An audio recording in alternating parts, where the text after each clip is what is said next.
Welcome, everybody, to the JJ and Pug Show. It is March 12th, 2025, part one of the podcast. We were just talking about Teslas. Oh, you want to introduce the song? Oh, yes. This song, Post Malone, I Had Some Help. And I'll featuring Morgan Wallen. Morgan Wallen. Yes, that's what made it real popular. I don't know who Morgan Wallen is. I just know he's a country artist. You know his songs. No, maybe, but you would have to let me listen to it and tell me that's who that is, because I don't know. Of course, but dude, he's very popular right now. Like he's out of control popular. Yeah. And what's funny is he started out American Idol audition. Oh, yeah. Okay. He auditioned American Idol. I don't think he didn't win American Idol, but he came on there, played, he did well. Pretty sure it was American Idol. Is it American Idol or The Voice? One of the two. A singing. It was a singing competition. Gets on there and he's this nerdy guy, like kind of like Southern accent, just heavy, and he sings really well. And then he has taken off. And it's still so funny that Post Malone is a country artist. But here's the thing. I love what that guy does. And it's not because he's gone all over the place. And he seems like a genuine good time. Like, I don't think he's out causing problems. I think he's a good, solid guy. He looks, when you look at him, he's a guy you can't judge a book by a cover with. That Doug McDonald or Tom McDonald. Yeah, Tom McDonald. Yeah, same thing. Yep. So it's that whole idea where you got to be careful, like, because he's not like that. But yeah, he's goofy. He walks, he dances around stage like he's got, I don't know, having a stroke half the time. I was just saying, like, the guy is high. Yeah, like, I mean, you know. And when you look at his picture too, you're like, that guy's on meth. Yeah, but that's what he's doing. He jumped into this whole. He has a whole actual country album now. I know. That's what I'm saying. Like, he's done really well, and he's coming to Glendale this summer. So you were going to say something else, and I hate to derail you, but when you're saying, like, you like what Post Malone's doing, like, how is this really any different from Beyonce? Everybody's upset that Beyonce is now considered a country artist because she came out with a country album, which, if you were to... I've been holding this stance, flag planted in the ground forever. You are not a country artist just because you recorded an album in Tennessee. I agree with this. So Post Malone is not a country artist. Yeah. I think I think his country music is better than Beyonce's, and that's just music taste. I'm not saying Beyonce's a phenomenal singer.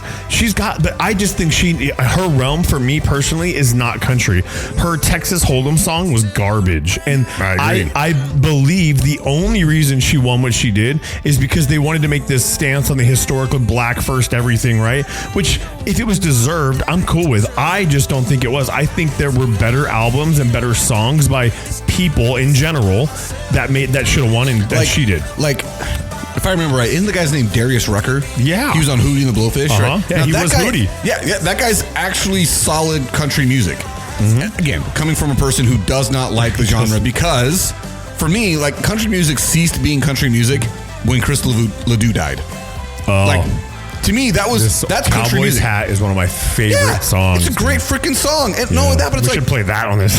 Hey, you know what? We'll throw it on the list. But I mean, like, he's an actual cowboy, actually singing about being a cowboy. That to me is what country music is. Well, it's like the George Straits and the George Straits, Hank Williams, and the Keith. He just died. Toby Keith. Yeah, those kind of guys. I get Alan Jackson, right? Even Garth Brooks for me is country. Like, I get it. Garth Brooks and Chris LeDoux were tight. Yeah, well, and Alan Jackson's he's on tour right now for his last final tour. He ends in May. Last final tour. Well, no, I think he's got like cancer. Like, he's got some kind of medical condition where I don't think he's going to be. He's really, because this is his last. And Brooks and Dunn's on tour right now. Like, I'm like, dude, Brooks and Dunn would be so dope. Yeah, see, I guess the reason why I put the air quotes around last final tours. How many farewell tours does Elton John give?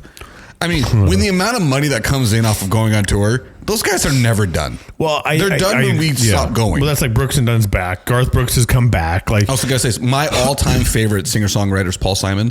He can't hear anything anymore. He just announced a new tour that's called the Quiet Tour. I don't remember exactly, but it's essentially the Quiet Tour, because it's like, hey, listen, he can't hear anything, so let's just quietly enjoy listening to him play and sing. It's like, okay. This was also, I remember years ago telling Chalet, hey, I want to go to this concert for Paul Simon because this is his last tour. Because it's always the last tour.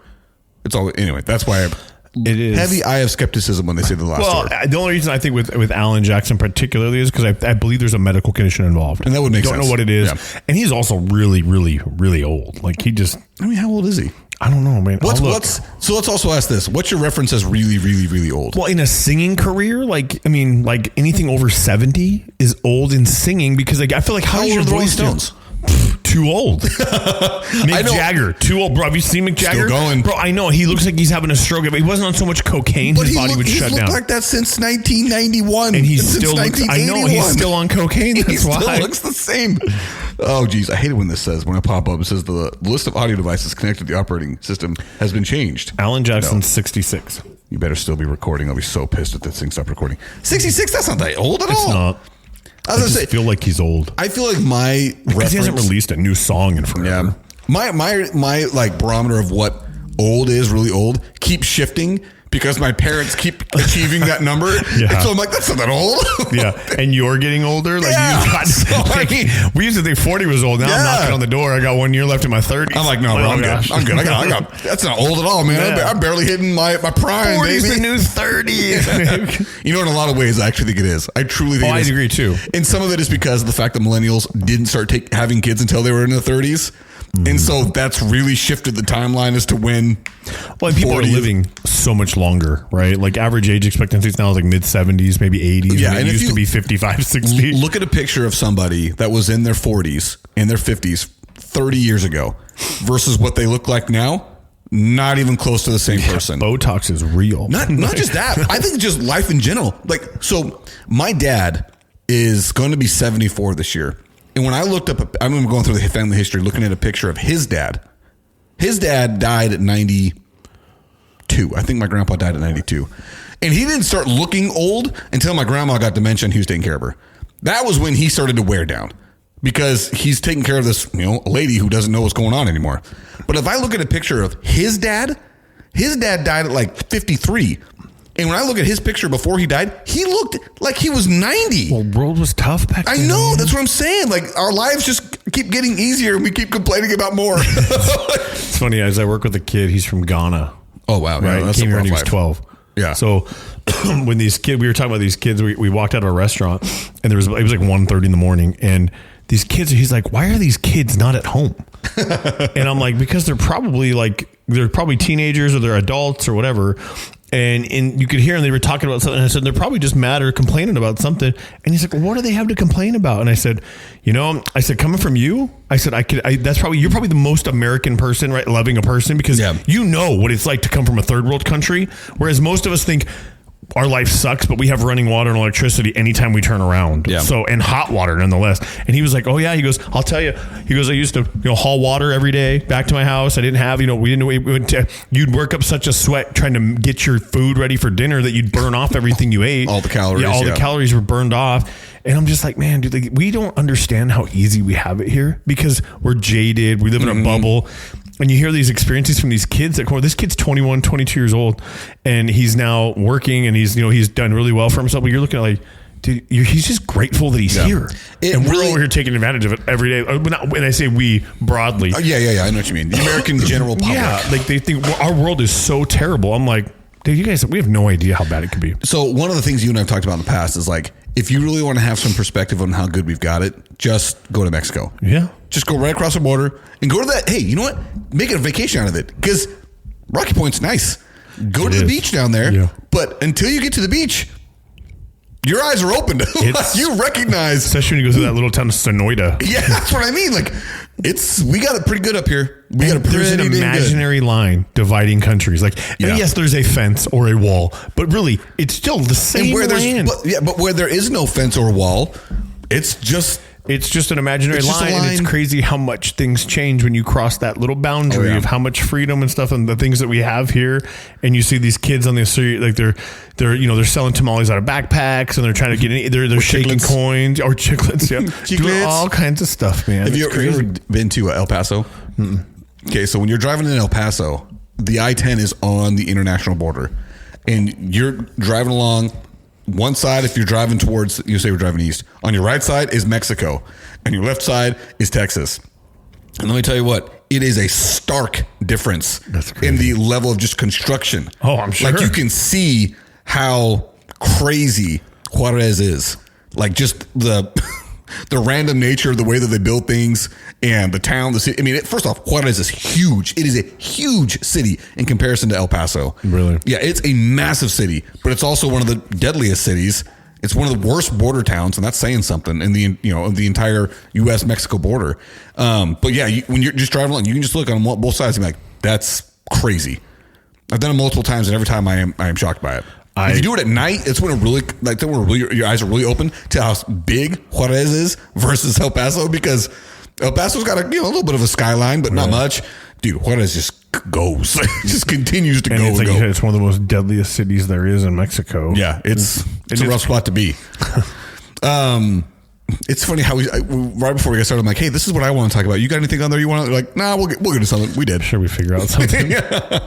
My big thing that I was just noticing this, and I can't remember what brought it to my attention. It was probably some TV show Schley was watching where they were getting ready for, it was what it was. Schley was watching a TV show, and they were talking about how they had a wedding coming up, and the bride-to-be was just like, I'm just so stressed. I got to plan the wedding. I can't do anything. And in my brain, I'm like, one, I didn't do much planning, so I can't really tell you how stressful it might or might not be. I can tell you right now, my wife didn't do any planning. She was not stressed at all. It was all her mom. Her mom planned the whole thing. So if there was any stress involved or anybody was feeling it, it was my mother-in-law. Bless her heart. I love the lady. But do you know what the average cost? Average cost, meaning for those people that got just straight up married in a courthouse versus those people that throw the most extravagant weddings possible. So the balance, the average. The average cost of a wedding in America is? I would never have known if it wasn't on a note, but you can say it. $33,000. Dude, listen, I think they're just out of control. That is absurd. And I have 3 daughters, so that's $99,000. $100,000 coming out of your pocket, bro. Nope, yeah, dude. I keep telling my kids, and it's hard because I don't know, dude. I got married young, and quite honestly, I'd probably never get married again. Right? It just no matter, it's just not worth it. I can live with somebody and be fine, but the idea of this whole like, let's spend money and have or 6 people on a beach. I need a reverend or some kind of church person. Yeah. And I can walk down the beach. You want to buy a nice outfit? I'll be in a Hawaiian shirt, and I need to do witnesses. Right? That to me is all it should be. There is so much put on a extravagant and you know what's funny is I tell my kids this all the time is you're not going to remember it. Like no, you're doing the wedding. You're doing the wedding for everybody else. For what? I would rather say, hey, look, you go get married in the court. And this is right now, my daughters are listening. Yeah. I will tell them, you go get married in a court. I'll pay for your honeymoon. Like you want to spend, $8-10 grand, go on a 15-day extravaganza thing in the Europe. Do something with your spouse. My buddy just showed us, because we just booked a cruise at the end of October we're going on. So it's a ways out, right? Yeah. But we were looking at the different options, and one of them was like, hey guys, we really should have done this one. And it was $1,200 a person or something like that, I think. And it was from Los Angeles to Japan and multiple stops in Japan, stops. And you fly home from Tokyo. And it was like the flight back was like $400. So it was like all in, you're into this thing for $3,000. And it was a 15-day cruise. Yeah. I mean, imagine how awesome. I need you to send me that link. Dude, that'd be, dude, how freaking great would a honeymoon of that be? Yeah.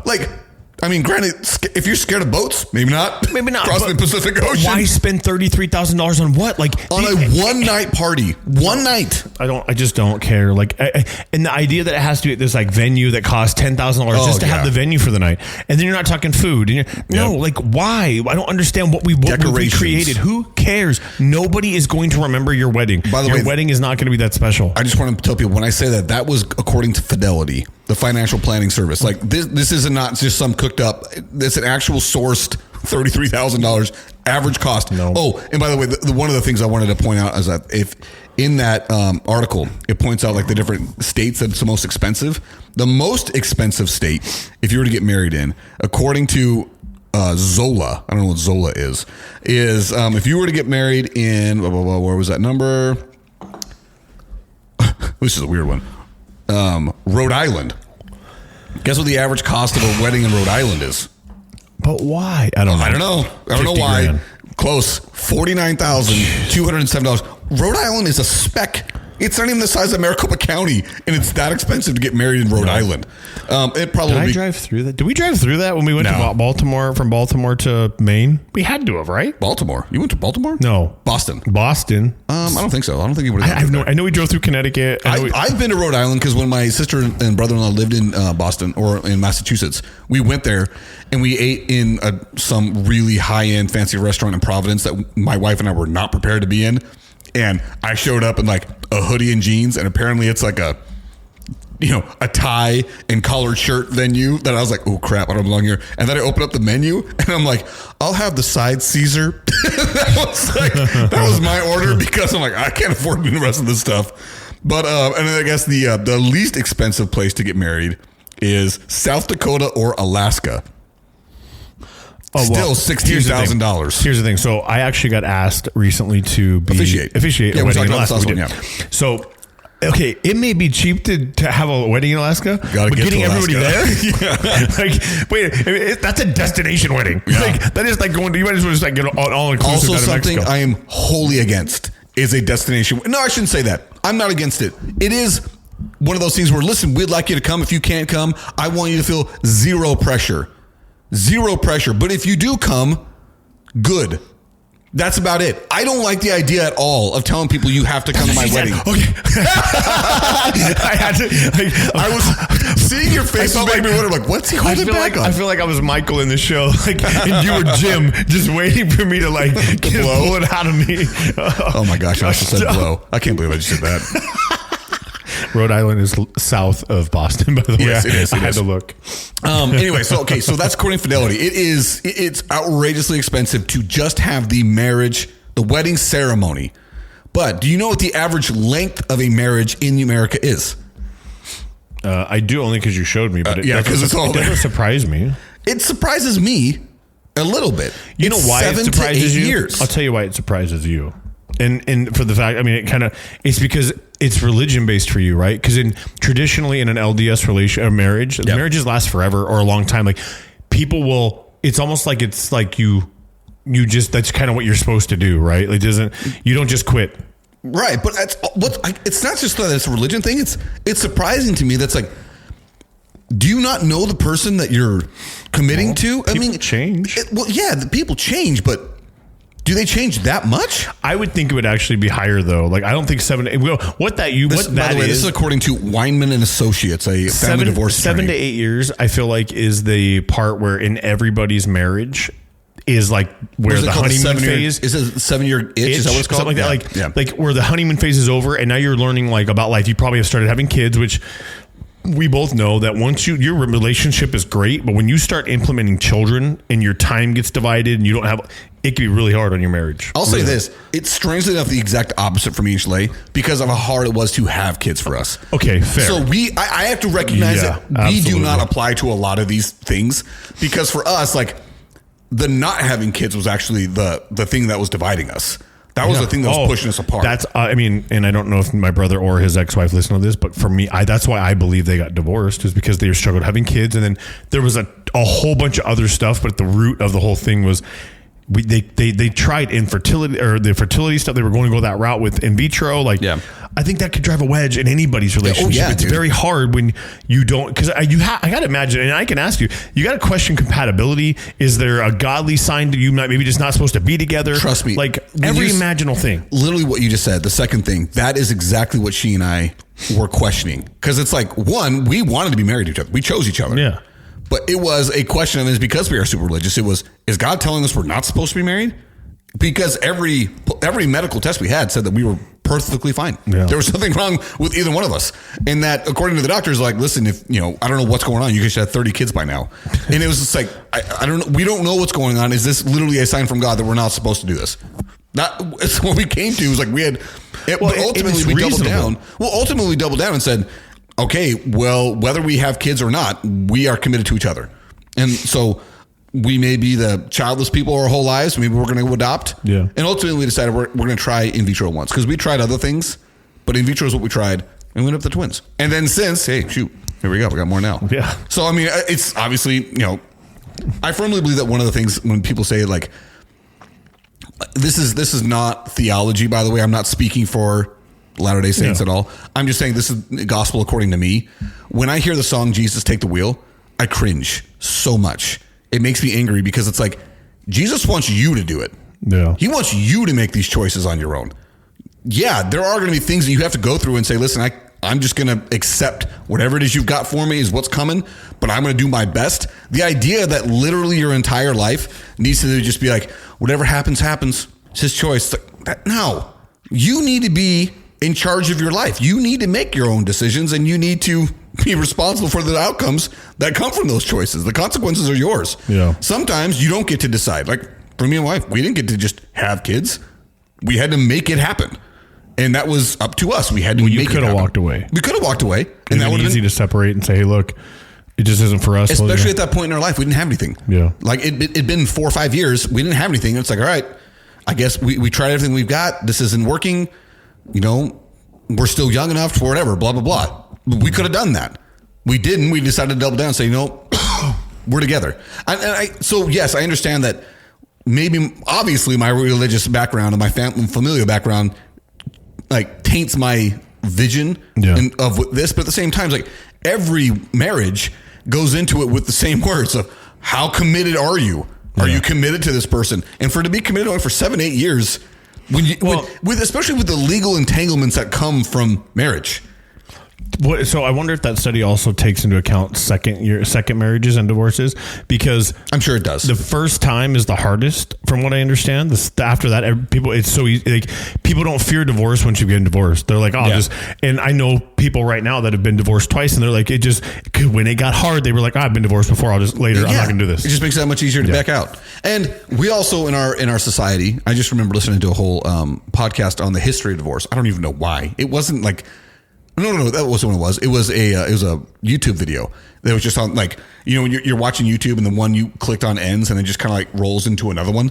That's what it was. It was basically about the history of Thomas Jefferson's marriages. And then it went on to, like, he was apparently a big part of how divorce became legal in the United States because he helped somebody else. I don't remember the whole thing, but basically it was before we were in the United States, divorce was illegal in the American colonies. You had to get approval from Parliament in England to get a divorce, in which case they never allowed it. So there was never a divorce before that.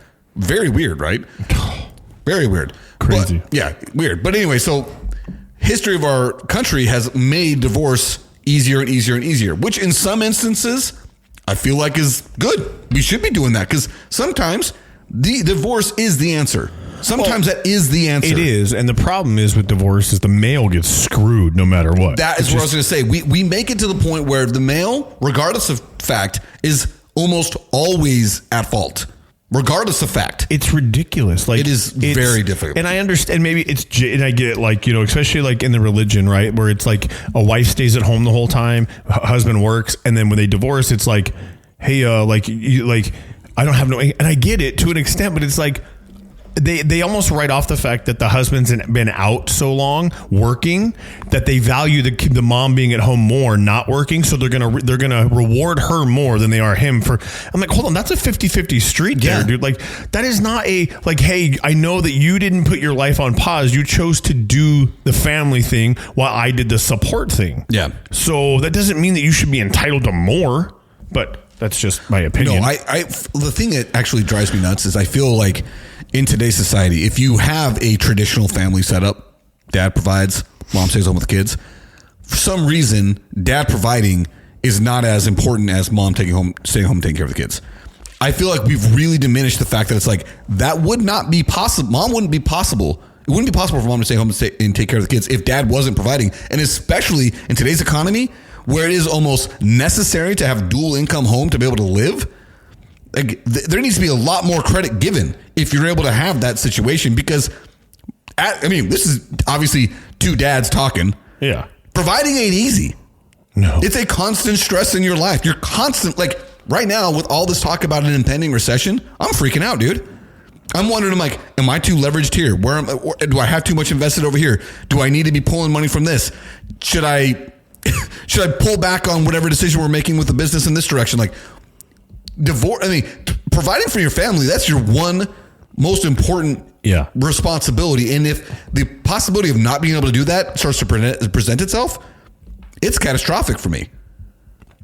I can't even imagine. Like, you'd have to just go all in, and like, as a dad, you have so much stress on just providing that it doesn't matter. Because here's the thing: if your job quit tomorrow, you're not going to say, Shirley, go get to work. I'm going to stay home. Yeah. No, you're going to be out at home, wherever. I got to go find a job. I need a job. I will pay me cash, pay me whatever. I've got bills to pay, and I will have 4 part-time jobs a week if that's what it takes. Yeah, because that's my job. Yeah. But again, going back to the divorce, somehow, and not just divorce, but in society overall, somehow we don't look at that as the same. We don't look at those two things as equal jobs. And I've always been of the belief that we don't give mothers enough credit for the amount of work that they do at home and provide and taking care of the kids. But somehow and again, this is the classic overcorrection. Somehow that's become far more important than the father being able to provide for the home, to be able to have a home, have food, have water, have electricity, have a car, have gas, be able to do recreational activities with the family, go on vacations. Somehow all of that is not important at all because mom is taking the kids to and from school, taking them to the doctor, getting the doctor's appointment set up, making sure that everyone's fed, making sure the home is clean, balancing a budget, whatever else you got mom doing at home. Like, so, and I feel like now we talk about those being not important or they're too important. Like, it's just like, dude, why can't we just look at this and say it's literally a 50-50 split? Don't keep score. As long as you recognize we're talking about a 50-50 split here, then there is no, well, you do more than me and I do more than you. But if the woman doesn't work and the husband works, so like that's what sucks is so now I have to pay them alimony or whatever. Like, why? I'm not saying it's not like she's not incapable of getting a job. Yeah. It's just I've been supporting her this whole time, so now I have to keep supporting her. Yeah, that is in where it comes to. Well, you're going back to the divorce thing. I guess I'm just looking about it, society overall. But you're right to get us back on topic. You're right as far as just because now let's say the family is split. Now I understand that I may have to provide for her for a little while because until she because. Again, where I come back to, divorce is freaking messy. That's why it shocks me it's only 7 to 8 years, because if you know anybody that's been divorced, you know that the process is a nightmare. And it can be. It always is. Unless you're talking about somebody who had nothing to split, if they had no assets and no kids. But that's the thing. This is what happens with divorce right now. Like anybody you know that's where I have a buddy at work, dude, he's going through a divorce. It's finally over, but it was like... It's just like it was like a slander thing with each other, like trying to figure out what. Oh, yeah. It's like, why? What are you doing at this point? Like, listen, why can't two people be adults and be like, listen, it sucks. It's not going to be fun, but I'm going to help you get through this. You help me go. At the end of the day, you spent your life with this person for a while, right? Yeah. You should be able to say, hey, look, dude, sometimes things don't work and it doesn't have to be ugly. Yes, you need help. I'm going to help you. I'm not going to leave you out to dry. You don't need to be a jerk to me in front of the kids or tell the kids all this other. Like, what is the point in that? There is no point. Okay. Yeah, you're right. I just, when you were saying that, I was reminded of a friend of mine who's gone through a divorce. And I say going and gone is almost the same thing, because even though the divorce is over, it's never over. Mm-hmm. It's always going to come back up. In this instance, my friend's wife was a serial cheater. Multiple instances in which she caught her in the situation with the guy, with the number, with the texts, with the phone calls, constant. Okay. And I think the first or second time he was still willing to, like, hey, you know what? Let's work it out. Let's figure it out. We got kids. We have a home together. Like, let's work this out. And then the third time he's like, I'm done. You're going to just continually lie about this. And even though I've got you in the situation, I've got it. I came home. The dude was here. He told me what happened. Like, yeah, you've got no out. You said that you weren't married to this guy only for your husband to come home. Like, what else are we going to do here? So they get a divorce. She, by the way, had a job. So they were both working. Her job was very part-time, became full-time once the divorce happened. He, because he made more money than her, still had to pay her child support, even though she was living in her parents' home. Yeah. Cost nothing. He was still living in their home. Cost everything, right? So, okay, he still has to pay her. Fine. He's like, okay, you know what? We've come to an agreement. That's fine. We're going to share 50-50 custody here. They're my kids or your kids, whatever. Now the kids are suddenly becoming ammunition in every fight, because he wants to take the kids on a family vacation. That's not on his week. He's willing to trade with her. She's not willing to trade with him. See, that's wrong. Vice versa. I shouldn't say vice versa. So far, I mean, again, I'm only talking to my buddy. I don't know what but I do know enough to say that if she's the serial cheater here, it's kind of hard to take her word for much. Right. Right? Okay, fast forward. She quits her job. She goes back to her ex-husband and says, hey, I'm not working anymore. I need more money for child support. His answer is, no, we have a divorce decree. This is the amount the judge said. it's not my job. You quit. I don't know why you quit. You shouldn't have quit. I can't quit my job when I'm supporting you. And also, again, my thing is come back like, you decided to cheat on me. We're divorced. You're on your own now. Yeah. All you are to me is the mother of my children. Yeah. I'm going to take care of them, but not you. It's not my responsibility to take care of you anymore. So she says, okay, I guess you'll hear from my attorney. So now it's back and forth between the attorneys, costing more money because now they have to pay the attorney every single time they go back and forth. See, this is where I would not pay an attorney. Well, good luck, because then you go to the judge and you're screwed because you don't actually know what the legalese that you have to use. I would wait till that point, but like this back and forth game, I could talk to her attorney. No, I don't want that. Because the divorce attorneys are the biggest scam out there, right? Dude, that's what I'm saying. Divorce in general. Like, my thing is, like, listen, if you're going to get a divorce, get the divorce. It's over. Okay, the decree is 50-50 split of the kids. Unless one or the other is like incredibly incapable, like we're talking about abusive situation, alcohol. Those are outliers. Yeah, those are outliers. But if we're talking about just two rational human beings, then 50-50 split and you go your way and I'm going mine. I'm not responsible for anything you do after that. For you, I will help pay for kids stuff. My kids. I would do all that stuff fine, but you need to support yourself. Yeah. Like, this is, you're a big girl in a big girl world with all these things that you want to have. Hey, that's you. Anyway, fast forward, goes back to the judge. Judge says, yeah, you do need to pay her more. She doesn't have an income anymore. See, that's wrong. It is, but that is the example of this terrible situation that divorce is. It's a mess.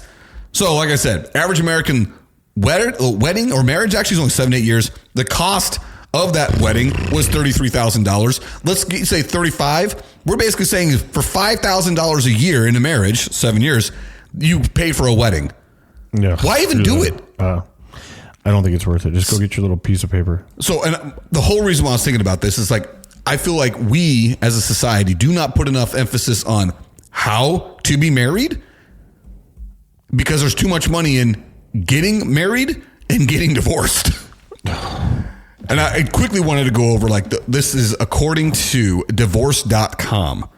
So, I feel like that's probably, by the way, begin a divorce. Click on this button right here. Not going to do that, but I feel like it's a pretty solid. That's the attorney though. Like, and then you're going to pay $20,000 for them. Like, I work with a guy who's going through divorce right now. Another guy, right? Bro, he's up to like $30-something thousand in legal fees with his attorney. And I'm like, dude, what are you like? No. And then she lives in the house. So he's like, fine, you can have the house. Like, I'm good. So he stopped paying the electricity bill and all this on his name. And he doesn't live there. He's literally living in a room with a couch in it and a bed at somebody's house. And he's trying to figure all this out. And he's like, I'm not paying for your electric. That is your job. I don't live there anymore. Like, you wanted the house. You wanted everything. This is what you get when you want it. This is what comes with owning a house. Sorry. Yeah, it doesn't just every month when the electricity stayed on, it wasn't because it was just free. Yeah. Like, So, dude, it just makes me so. But $30,000, I'm like, bro, he's got to file bankruptcy just to get out of do you know what I'm saying? And then he's screwed even longer. Yeah, because of divorce. So the top 19 reasons for getting divorced, again, according to divorce.com. And I'm not going to go through all of them. But the number one, this is to me is probably the weakest one because it is probably also like a good example of our society overall. Too much conflict, incessant arguing. We argue about the smallest things in life all the time. And we can't just let crap go. Or let it be, or understand, or use the agree to disagree. Apparently, that's the number one thing, right? I wouldn't have guessed that was number one. I would have guessed number one was finances or infidelity, which apparently is number two-ish. Number two is lack of commitment. Now, what would you think lack of commitment means? Would you think infidelity? No. That's not what that means. No. Just maybe not wanting to be in it anymore. Yeah, so it says sometimes the spouse is still committed to the relationship, believes they can single-handedly save their marriage if they work it out after all. But this to me doesn't make any sense because one person's basically saying, I'm out, and the other person's saying, I'm in. But why? Why are you out and why am I in? This doesn't really give an example of it, but it's stupid. Number three is infidelity. I would have thought that would have been much higher. Apparently not. I feel like 4 would be a big one. I know what I look at that one and say that's the right side of that's the guys. Lack of emotional and or physical intimacy. We've talked about this probably every other podcast we've ever done. The importance of physical intimacy for a man.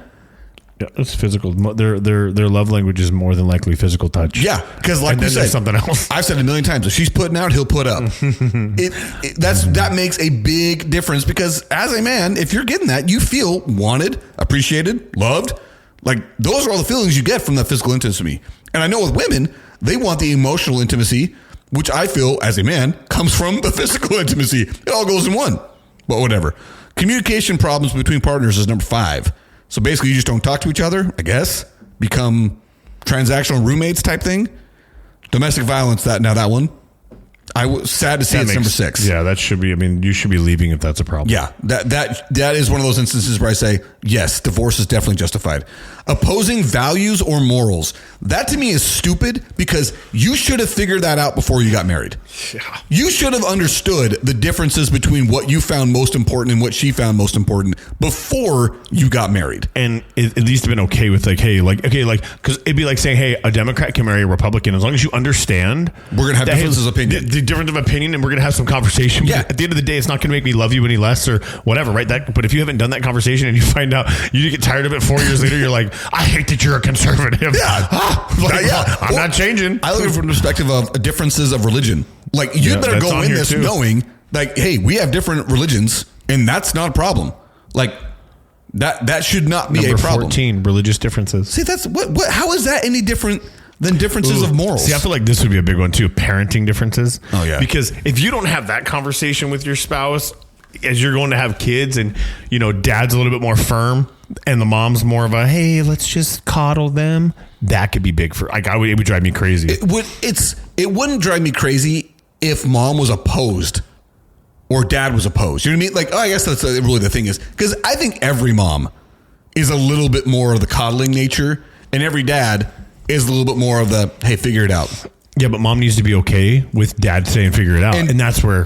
And dad's also going to be okay with mom being a little bit more of a mother hen type thing. Which makes sense. But when it comes to like disciplining them, like, you better be on the same page, because if I want to spank my kid and you're saying don't put your hands on him, that could be problematic. That's not understanding each other.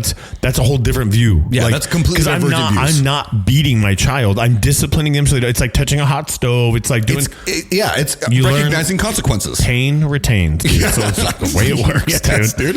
There's another one where I look at this and say number 9 seems to be the exact same as the one we were talking about. Absence of romantic intimacy or love. How's that any different than the other one we already read about? Emotional, physical intimacy. I don't know. Kind of seems like the same thing. I don't know.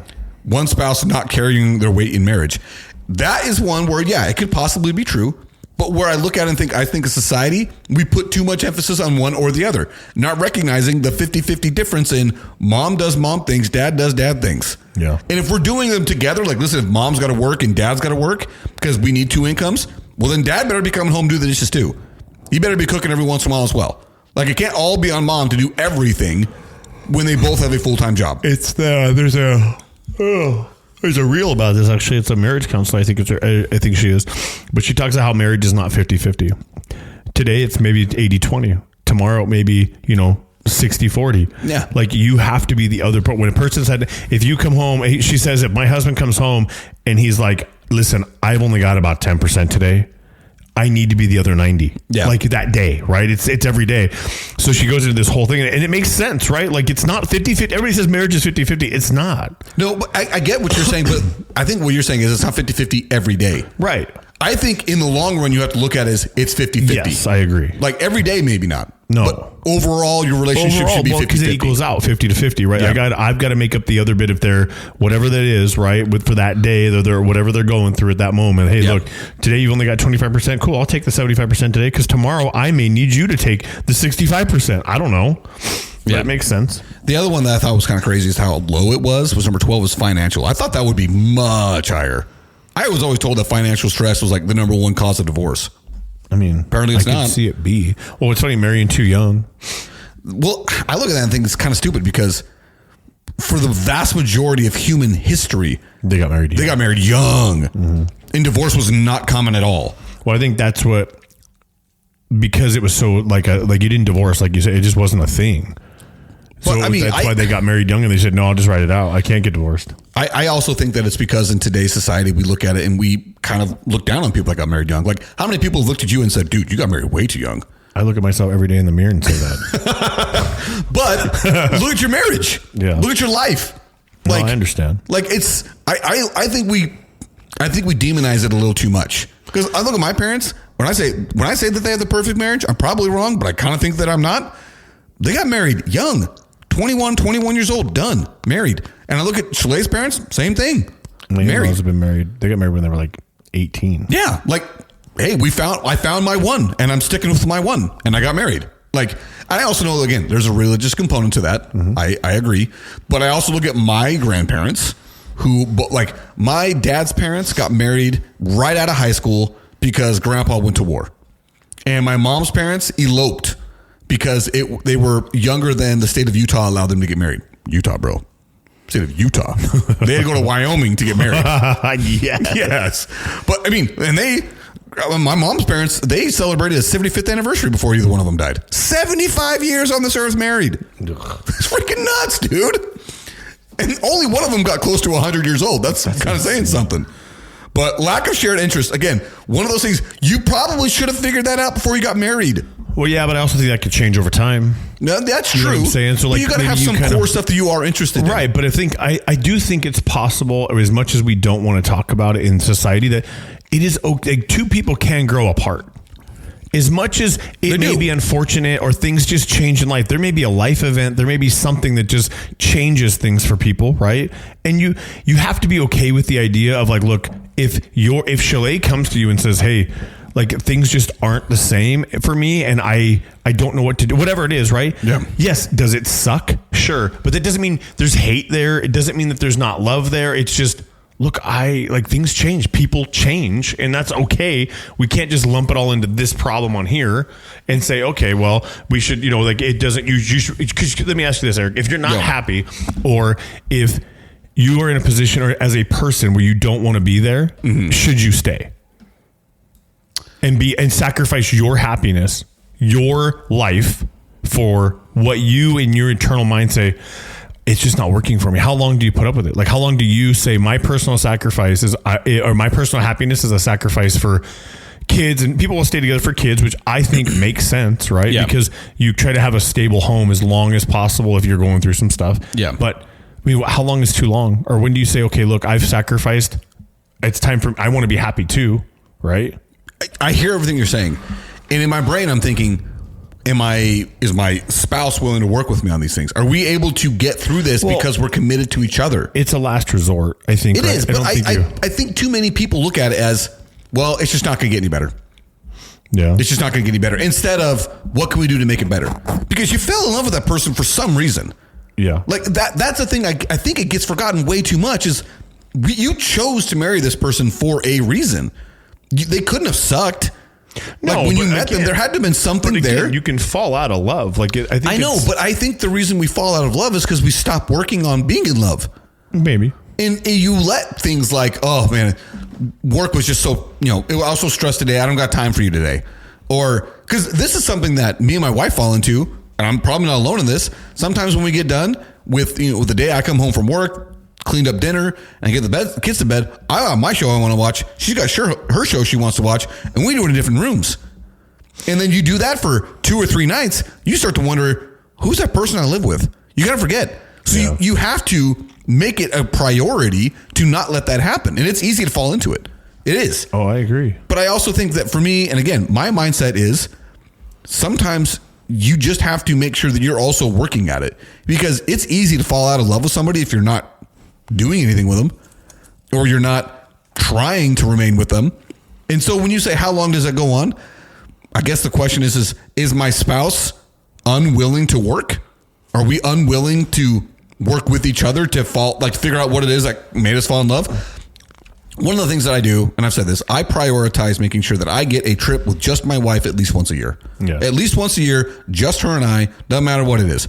Because if we don't do that, then it is easy to kind of get lost in mom and dad. And we just kind of become roommates to make sure that things function at the home. Kids get to school, they get home, they get fed, you move on. It's too easy for that to happen. And one thing that's hard for us is we do have young kids. So doing a weekly date night, it's not really feasible, because trying to find someone to watch all the kids while Shaleigh feeling comfortable leaving the home with that person, because I'll tell us, dude, I feel comfortable with just about anybody watching my kids. So I'm probably the worst when it comes to that, I'm dude. out. No, I mean, I'm not asking you to do it. But I mean, I meant like you're just out. Yeah, dude. We gotta go. We'll be back. Peace out, man. We'll be back. I honestly feel like I could leave my twins home alone and they'd be fine for 3 hours. They probably would be. I really think they would be. Give them the TV remote and nothing's going to happen to the house. Yeah, don't answer the door. Yeah. Anyway, so like I feel differently in that regard. But if you don't actually try to do anything, I guess divorce would be an easy option because it's always easier to think it's going to be better with somebody else. Yeah. That is the easiest thing in the world, to imagine that your life is going to be better with somebody else because it's just not working here anymore. Instead of recognizing, hey, I fell in love with this person for a reason. How about I go back to figuring out what that was? And if your spouse is also saying, hey, I fell in love with this person for a reason, rekindle those reasons, figure them out again, and then branch out from there. I don't know. I guess I just, again, watching that show just made me think like, dude, we worry way too much about the wedding and we don't worry near enough about the marriage. Oh, the wedding's so dumb. It's so dumb. And this is coming from the guy between my wife and I, by the way. She didn't want a reception. I did. Because I wanted to have a party. I didn't want an extravagant one. The great thing about being a Latter-day Saint, free church, baby. Mm-hmm. Church don't cost nothing. That's right. Go use that venue, all free all the time, which is what we did. But like, I don't know. I think we in America need to reprioritize marriage way over wedding. Wedding should not be the industry that it is. It's ridiculous how much money we spend on a one-night party that could put people in massive debt or add a massive strain on the marriage because you spent so much freaking money on a one-night thing. You're never going to get your money back from that. And truly, the memories are not what you think they are. Fast forward 15 years, which, by the way, guess what? 8 days from now, 15-year anniversary. Get it. Let's go. Very excited about that. Not that we're doing anything. We got a newborn. Stay home. It is tough. Yeah. Anyway, that's all I had, dude. We went actually pretty long, so for not being able to have. Oh shoot! I just realized. Yeah, dude, this is way longer. I thought we were gonna be at like the 20-minute mark. Nope. That's what happens when you have a good conversation with a friend. Right. Before you leave, I want to go over those real quickly. I just want to let everybody know I'm down 10 pounds today. Yeah, let's go. Dude, I measured in at 10 pounds down today. I told you, that's bro. insane. And dude. how much food are you eating? I am eating way more than I thought I could. And every time I look at that list of things I've got to eat, I'm like, oh crap, I gotta. Dude, I love it. So right now, I want to turn Monday or Sunday into my meal prep day. Mm-hmm. Like actually just cook it all. Yeah. So far, it hasn't worked out that way. It's always been Monday afternoon. I am so sick of cooking, dude. I cook so much freaking food, and it's just like, it helps though. You spend a little bit of time one day, and the rest of your week is just the structure for me helped just keep me on track. Yeah.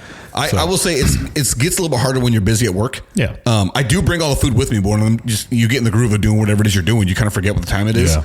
The one that has been harder for me is breakfast. Breakfast has been the hardest one because shake, easy. Protein shake, done. Yeah. Eggs are expensive right now. I've been buying them from a neighbor, so not near as much. Yeah. But that plus I don't have any turkey bacon. Or turkey sausage, which I saw optional on there. So I'm like, all right, just not going to do that one. Yeah. What was the other one? Was it oatmeal? Oatmeal. I don't have any oatmeal. I finally got the Ezekiel bread. I had no idea it was just straight up Jewish bread. That's all it is.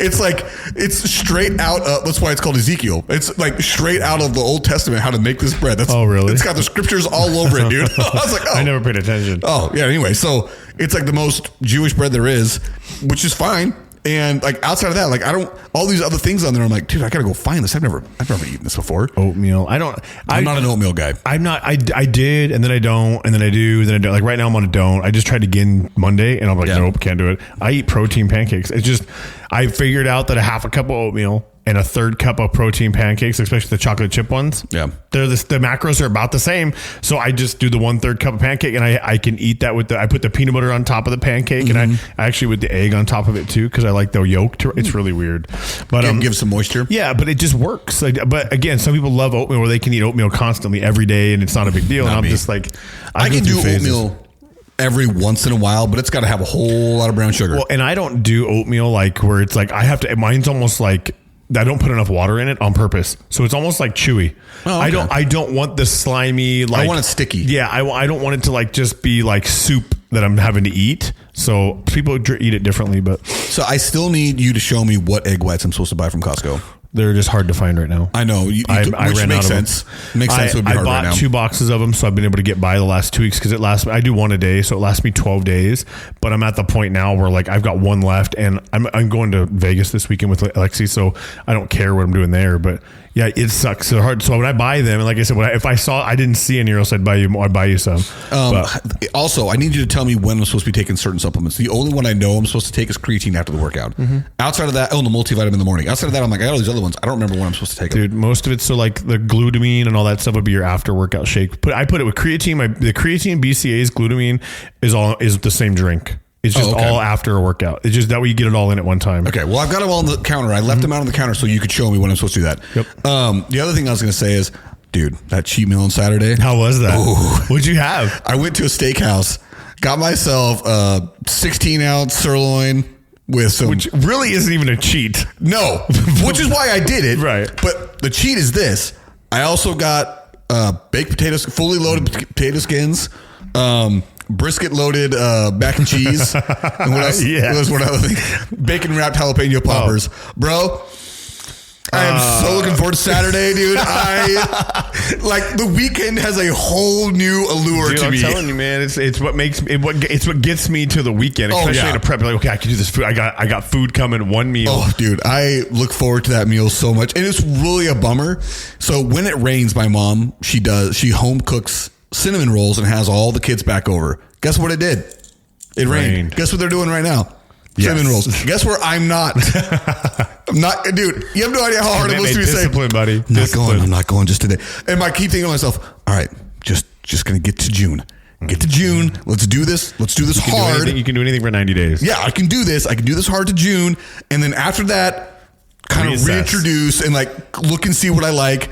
So far, the one thing I really, really like, I'm really liking my chicken and potatoes. Oh, yeah. Like the chicken and rice was the thing I was like, I don't know if I can do rice. But the red potatoes, bro, I can eat red potatoes all day, every day. Yep. I love red potatoes. Whatever you want to do. Dude, have you ever tried the garlic olive oil from Trader Joe's? Not that I've had garlic olive oil. Dude, it is so good. I loaded up on it when I went to get the Ezekiel bread. Yeah. I got so much of it. And then that's what I was making just a little bit on top of those potatoes, get a little bit of a little something. Delicious.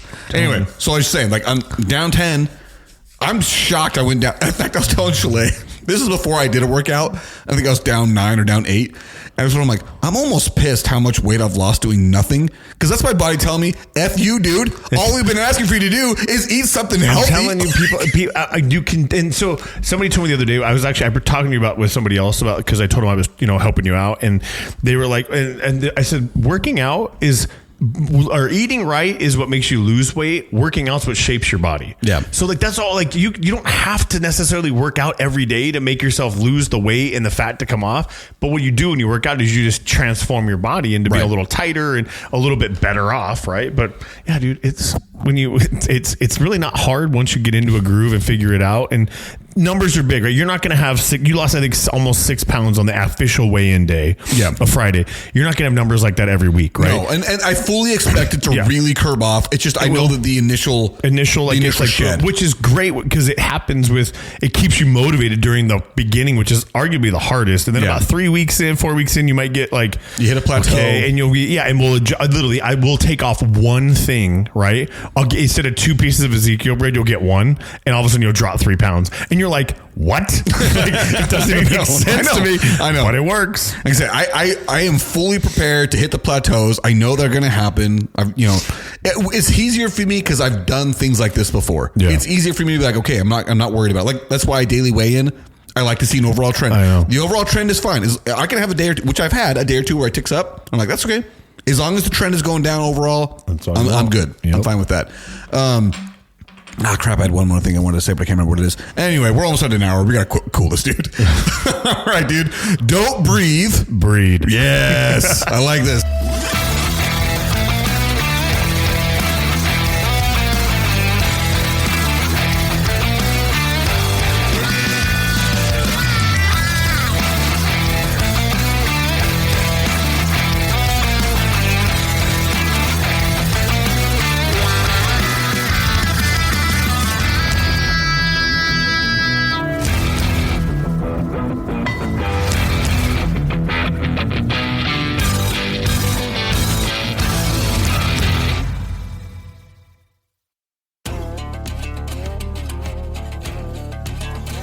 The JJ and Pug Show theme song is written, composed, and performed by Lane Hartman. Thank you to Highland Communities for the support of our show. You can find the JJ and Pug Show on Facebook, Instagram, and TikTok, and anywhere you listen to your podcast. Just Google us if you're confused. Remember to share the show with your friends and family. Subscribe wherever you listen. Buy a shirt, reach out to us, and place an order. Each shirt is $20, and if we can hand deliver it, we will, but if we have to ship it, it'll be $25.